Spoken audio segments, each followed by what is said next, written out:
Alright, what is up everybody? This is Zacharias. We are back again with more of Geneforge 1 Mutagen. Let's go ahead and continue here. So what we did do is we went ahead and killed Tragcall by tricking him. Unsurprisingly though,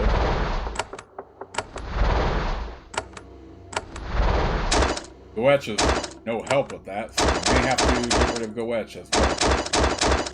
But first, I think what I'm going to do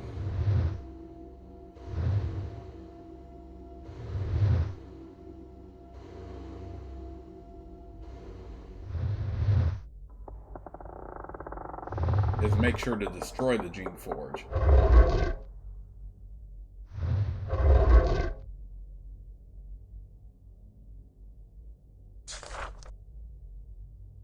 Great amounts of energy are being directed in Geneforge. The power that feeds it is also able to protect it. The moment your weapon gets close to the base and a jet of caustic chemicals squirts out and blasts you away. Okay.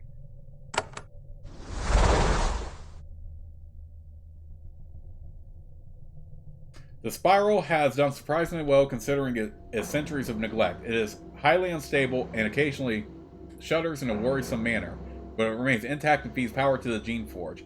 The Geneforge is a very fragile piece of shaping. Even a small disruption of its power flow should be enough to kill it. It has no controls or accessible parts. The surface is smooth and whole. The only feature on the surface is a slot meant for something to be inserted into it. The control rod fits the hole perfectly. There is a hissing, grinding noise. The spiral goes dark, then cracks appear up and down the surface. The spiral is ruined. The organic goo inside leaks out of the cracks and oozes all over the floor. Yeah, we're closer to the endgame, I think, so let's just worry about looting.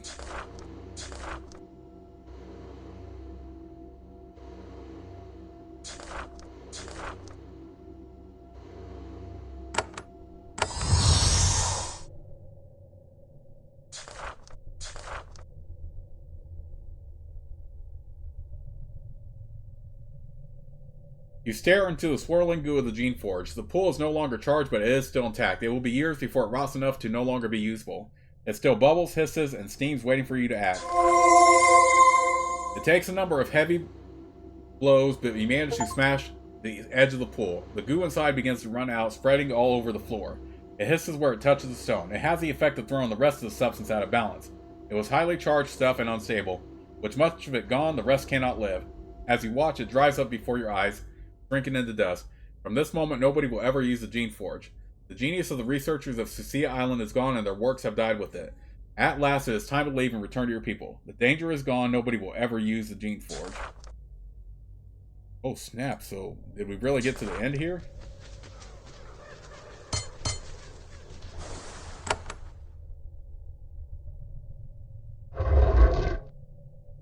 We probably don't even have to worry about Goetch then.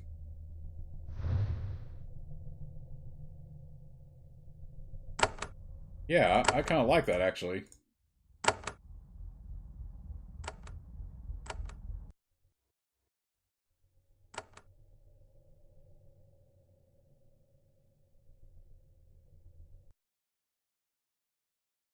Guarded docks.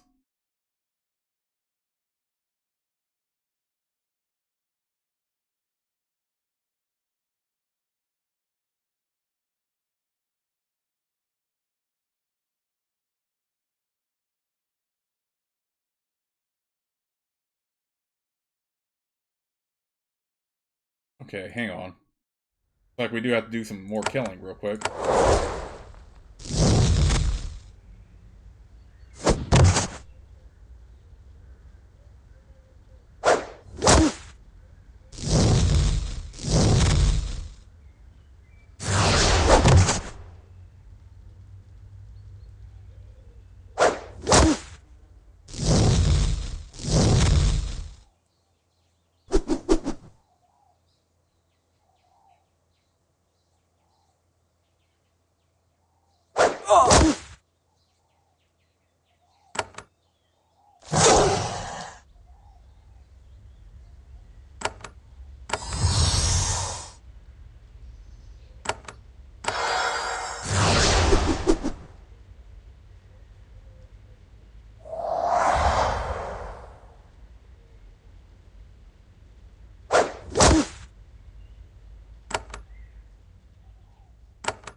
Wait, can I sneak past them?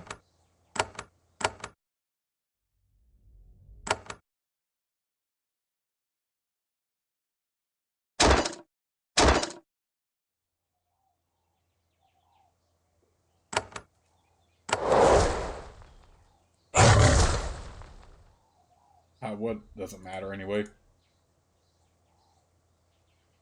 There are even more mines blocking this pathway. They are even larger than the ones you saw earlier. These mines have red stripes in their sensors.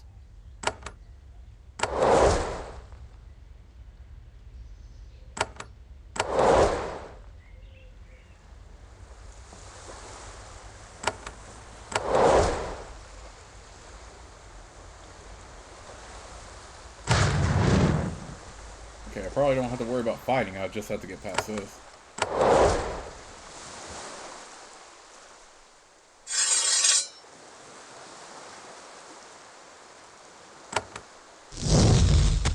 Oh, yep, the boat's right over there. Oh, come on, really? Do that much damage?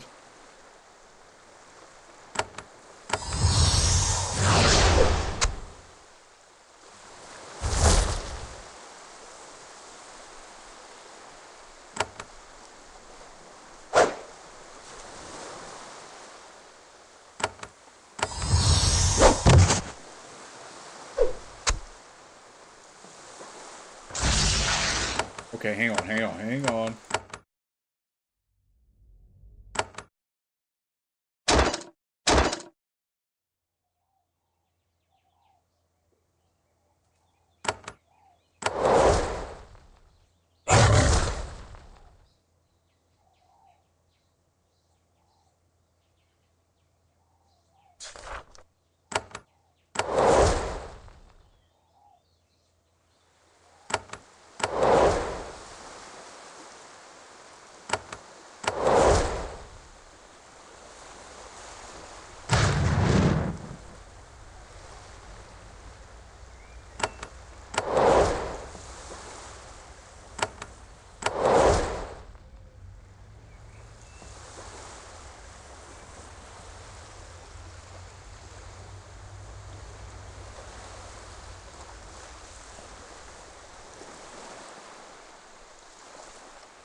At the end of the dock, you find a small wooden sailboat.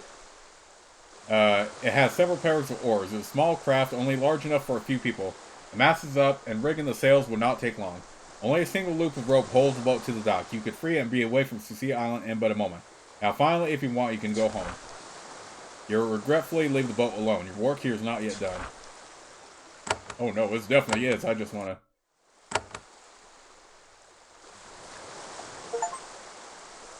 You get onto the boat and release the rope. Then you grab the oar and push off from the dock. It will be difficult to get the craft back to the terrestrial mainland, but you are confident you will be up to the task. You don't have sailing experience, but you should be able to figure something out. Maybe you can make some small creations row for you. There is no room on the small boat for your existing creations, so you depart alone. The products of your skills wait behind on the docks, watching uncomprehendibly as you leave. Soon as the sea island starts to recede in distance, you have escaped. However, an uncertain and dangerous future lies ahead. With difficulty, you pilot the small craft away from the dock. It is an awkward process at first. You've never piloted a sailboat before. Still, after some trial and error, you are able to get the wind to catch the sails. You depart Sucia Island at last, setting course for the mainland. The island was not as remote as you imagined it. It is only 50 miles from the nearest Shaper settlement on the northwest coast of Terrestria. 50 miles and over a century. In but a day, you arrive at the coastal settlement of Porifera. There are dozens of Shapers here working to tame the Swallow Coast, populated with friendly fauna, and make it safe for settlement. They eagerly greet you, curious about where you came from. You tell them. When they find out that you have come from a barred island, possibly infected with forbidden knowledge, they are worried. They insist that you come with them to the regional capital where you can answer for your actions. The Shapers in the nearest city know that Sucia Island was barred and that you were there. Their reaction is immediate. They seize and shackle you. Then they put you on a boat and take you to the Shaper Council. You had thought your return and knowledge would be welcomed. You soon realize that you were naive. After a few weeks in a cell, the interrogation begins. They ask about and you reveal every one of your actions on Sucia Island. You tell them of the Shalai, the survival colonies, and the Geneforge. You tell them of Trashkov, the outsider who is rapidly mastering the Shaper secrets, and how, with great difficulty and risk, you slew him. You also tell him about the Geneforge and how you destroyed it to keep its power forever out of dangerous hands. You wait in the cell for a few more weeks while they send a contingent of agents to investigate Sucia Island. Eventually, they find that things were much as you said. The Shapers are impressed by your bravery and integrity. You're released from imprisonment after you swear an oath to always keep secret what you found there. The Shalayan survivors who were tampering with Shaper's secrets are all slain. Without Trashkov's help, your people destroy the thieves with arrogant ease. The rest of the Shalai are brought to the council. Long delayed, the diplomacy between the Sholai and the Shapers begins. The Shaper Council is impressed by how well the surviving Sholai resisted the temptation of their secrets. Your people and theirs began a long and profitable relationship. You become powerful and influential and wealthy, and even, one day, you are the first Shaper to visit the lands of the Sholai. But the highest levels of Shaper society are always close to you. Wherever you go, there are worried looks and whispers. You have a good life, a productive life, but you always wonder what might have been. Back on Sucia Island, the various survival villages struggled to continue as best they could. When the histories of these turbulent times were written, they mentioned a few details about the minor players in this great drama. In Valkyrie, Elral saw that, without the help of the Geneforge, his hopes for forging the independence of his people were dwindling. Though he was, in his way, a rebel, he was also a realist. Shapers swarmed Sucia Island, horrified by the threat they had narrowly averted. They searched the island, looking for other dangerous secrets or hidden caches of old technology. When the Shapers arrived, Elra, not wanting to force a confrontation, led his people into hiding. For months, they hid in the woods and wastes, avoiding the Shapers as best they could. Then, when the Shapers left and barred the island once again, they returned to Valkyrie. They continued to live and struggle, isolated and dreaming of independence. They remained hungry, poor, constantly in danger, and free. When the Shapers searched Sucia Island, they found the Obeyers. At first, they were worried by these strange, rather independent creations. Then they met Rydell. In time, the Shapers found how loyal the Obeyers had been, and under very difficult circumstances, it was a new experience for them. They were used to loyalty, but had never seen creations who were loyal because they chose to be. The Obeyers were brought before the Shaper Council for careful examination. Then they were given new roles. Survials trained by Rydell and his people were placed in charge of other, dumber Survials. Their patient and loyal guidance provided a useful and a humane buffer between the Shapers and their creations. The Obeyers were loyal enough to be trusted, but kind and intelligent enough to treat creations of all sorts with empathy. When Rydell finally reached his deathbed, he looked back upon his life with great satisfaction. He always felt relieved to be the one who saw his people be rewarded for their great labors. With the death of Norel at Shaper hands, the surviving survivals of Kazg were overcome with mad rage. With difficulty, they made boats and, over the following months, returned to the mainland. They decided that their vengeance had been delayed long enough. The war against the Shapers would begin at last. If it meant death, that was fine as long as they were freed from their all-consuming hatred. On the mainland, they found Porifra, a Shaper colony. They launched a fierce attack and soon found that they were completely outmatched. The tragic tale of the survivals of Kazg came to a sudden end. The finest flowering of the powerful arts of the Shapers took place on Sucia Island. Yet the Shapers could not control the power they created. They tried to harness it, then they tried to hide it, then they tried to forget it. Then it came back to haunt them. Amidst all the chaos, a Shaper named Thrakerzad quietly sailed back to Terrestria. Knowing Sucia Island was barred, he saved himself a lot of trouble by not telling anyone he was there. In his pack, he had the vial of mysterious, living red goo you gave him. That goo, a product of Sucia Island's research, eventually ended up somewhere else. The results of this would not be known until much later. Eventually, the tumult caused by the rediscovery of the Geneforge died down. The original was destroyed, but its secrets and the potential were now known. Even after it was gone, people knew that it could be. Its story did not end. You cannot unring a bell.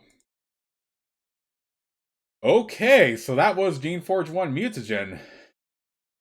I actually reached an ending that early. I was not expecting that, but hey, you know what? I'll take it. And I definitely got through that a little bit more easier since I had plenty of leadership and mechanics. So, it is what it is there. And another thing I did was get a couple achievements. One was destroying the Geneforge, and also what other? Yeah, because some of these achievements I got in past playthroughs, but I've never finished the game. What other achievement did I lock? I locked something.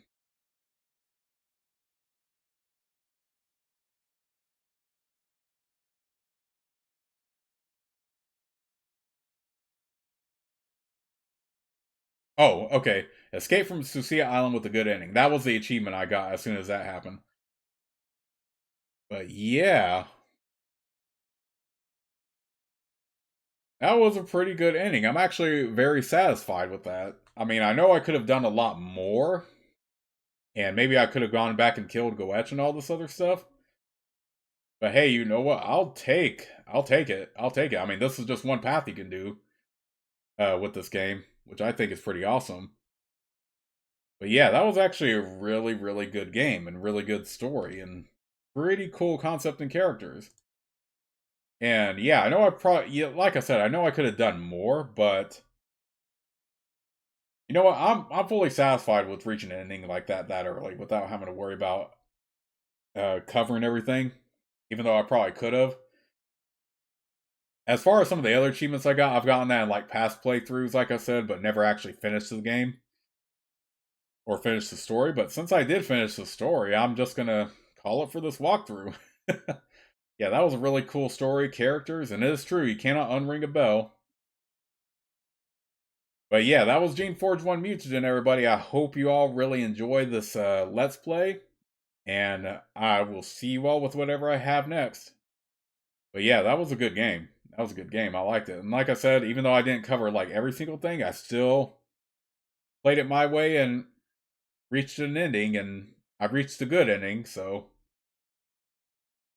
I'm satisfied. I mean, that's all there is to it.